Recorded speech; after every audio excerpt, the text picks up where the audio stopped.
کہ محمد اللہ کے رسول ہیں.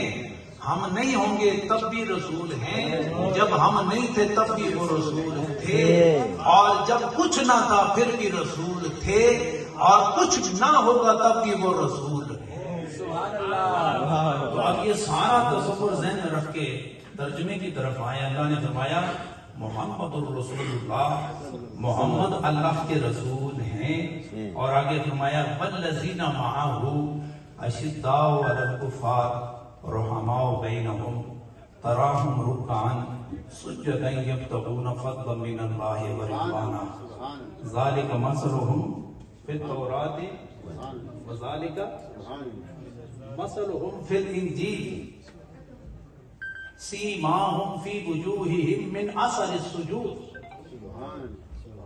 یہ ساری آیتیں اور یہ سارا تسلسل میں نے اس لیے آپ کے سامنے رکھا کہ عموماً جب میں علامہ صاحبزادہ غلام جیلانی صاحب یا محمد بختیار حیدر صاحب کی بات کروں گا تو میں ان کی صفات کو بیان کروں گا.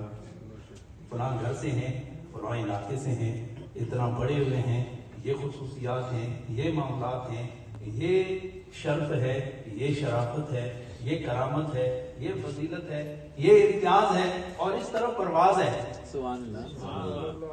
تو جب نام لیا جائے نا تو پھر اسی کی تعریف و توصیف کے تسلسل کو آگے چلایا جاتا ہے.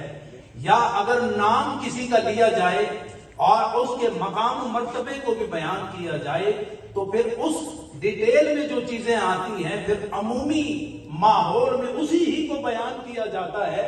لیکن بڑے کمال کی بات ہے کہ اللہ نے محمد الرسول اللہ کا ذکر کرنے کے بعد محمد کی صفات کو یہاں نہیں بیان کیا.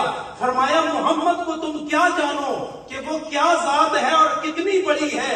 محمد عربی نے تو پہلے ہی فرما دیا تھا کہ لم یعرفنی حقیقتاً غیر ربی، میری حقیقت سوائے رب کے کوئی نہیں سمجھتا. ہاں اگر مجھے سمجھنا چاہتے ہو تو خدا نے پہلے ہی فرما دیا والذین معہ اشداء علی الکفار.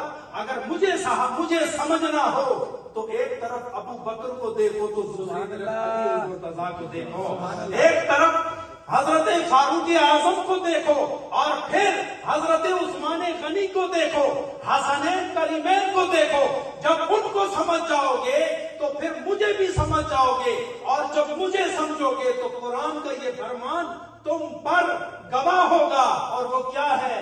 محمد الرسول اللہ، کہ محمد اللہ کے رسول ہیں. اب یہاں حضور علیہ السلام کی صفات کو بیان کیا جانا چاہیے نا. محمد الرسول اللہ یہ ٹاپک ہے نا، اور ٹاپک کے زیر میں ٹاپک کے مقصود کو بیان کیا جاتا ہے اور اس کے مراد کو اور اس کے منتہا کو بیان کیا جاتا ہے. لیکن اللہ نے ایسا نہیں کیا. اللہ نے کیا کیا؟ اللہ نے فرمایا والذین معہ اشداء علی الکفار. محمد الرسول اللہ کے بعد اگر ان کی صفات کو دیکھنا ہو تو پھر دیکھو والذین معہ اشداء علی الکفار. جو محمد کے ساتھ ہیں وہ کیا ہیں؟ فرمایا رحماء بینہم، یہ ایک دوسرے کے لیے بڑے رحم دل ہیں، یہ ایک دوسرے کے لیے جذبہ خیر اور سگالی کا پیغام رکھتے ہیں. ان کی ظاہر کو دیکھو، ان کے باطن کو دیکھو، ان سے نفاق دور ہو گیا، ان سے شرک دور ہو گیا. یہ وہ شخصیات ہیں کہ رضی اللہ عنہم ورضوا عنہ، اس فرش زمین پر جنہیں خدا نے اصحاب محمد میں سے اپنی رضا کا جام پلایا ہے. تو یہ وہ لوگ ہیں کہ یہ خدا سے راضی ہو گئے ہیں اور خدا ان سے راضی ہو گیا ہے. رحماء بینہم، ہم آپس میں رہیں، ایک دوسرے پر اس کو اطلاق کرو، اس کو جاری کرو تو سمجھ آئے گی. آپس میں دشمنیاں ہوتی کہ نہیں؟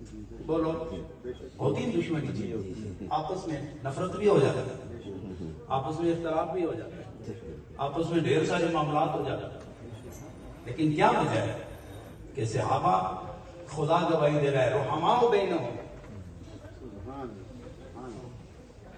لوگ میلاد مناتے ہیں نا، ارے میلاد بناؤ نا، تو میلاد والے کو خوش کرنا ہو تو پھر ان کا ذکر کرو کہ جن کے ذکر سے نبی بھی خوش ہوتا ہے اور نبی کا خدا بھی خوش ہوتا ہے.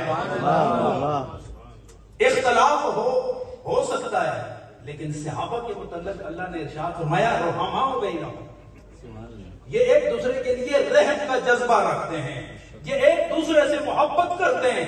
میں نے بڑا غور کیا کہ یہ ایک دوسرے سے محبت کیوں کرتے ہیں، تو میں نے محسوس کیا کہ ان کے آنکھوں میں جب چراغ عشق مصطفی روشن ہوتا ہے، جب ان کے دل میں چراغ عشق مصطفی کا نور چھلک کر کبھی ظاہر سے کبھی باطن سے وہ باہر آتا ہے، تو انہیں وہی کیفیت اپنے اندر بھی نظر آتی ہے. تو